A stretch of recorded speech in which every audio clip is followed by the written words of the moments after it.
Today we're talking about the vertical dowel.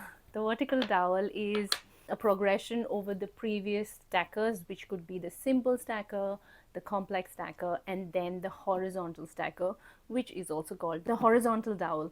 The horizontal dowel is a progression over the previous stacking activities, which is the simple stacking, complex stacking, and then horizontal stacking. It's also called the horizontal dowel. Now, what's different about this activity over the previous ones is the stacking is different, which is horizontal. Previously, they were vertical. And in this case, the holes are smaller as well, like really small. So when you're introducing this activity, ensure either you do it on the floor or on a simple breakfast table like this. You may want to keep your child in front of you while you're in your lap while you're doing this activity, or in front of you so that they can see what they're doing. Again, slow hands, omit words, and introduce one ring at a time. So do not bring these until you know they have mastered putting one ring at a time. Now, this needs to stay on the table, but this is home, right? So if your child picks it up and puts it like that, that's perfectly fine too, as long as they're able to engage with the activity.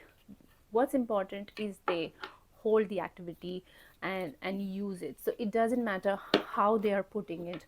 Slowly, gradually, eventually they will keep this and then they will put it. When you show, you can of course keep your hand, lift the ring, and then put it through the dowel and pause, and then take it out and put it down, and then let them have a go.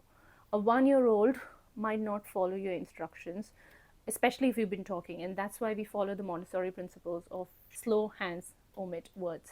That being said, after you've shown, your child might take it like this and then put the ring in a vertical fashion, because they might have been used to vertical stackers, and that's actually a good thing because it shows that they're able to tap into their memory and see how it is done. So if they keep it like that and put it, that's fine too, because the moment they let it go, it will fall. So eventually they will realize that this needs to happen in this manner, and then once they have mastered that skill, it's an aha moment for them that, oh, this activity needs to happen with the foundation on the floor, and this dowel is not vertical but horizontal. Of course, they will not know the concept of vertical and horizontal.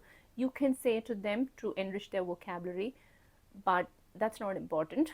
Them understanding that this activity is not vertical but horizontal is. And once they have mastered this, is when you introduce the second ring, which would be easy. So once they get that, is when you introduce the third ring, and then you can introduce the stacking together, which is the complex stacking and the horizontal stacking, so they're able to see the difference. Yes, in a Montessori classroom they say do one activity at a time, but when they're doing similar stacking, they might benefit from doing simple stacking, complex stacking, as well as horizontal stacking together, and that in itself would be a really enriching activity for them. They might like to mix and match the rings, and that's great too, because that's their imagination at work. So at home, you don't need to be worried about too many rules and regulations which are typically followed in a Montessori environment, because this is Montessori at home. So do what works for you. Happy learning.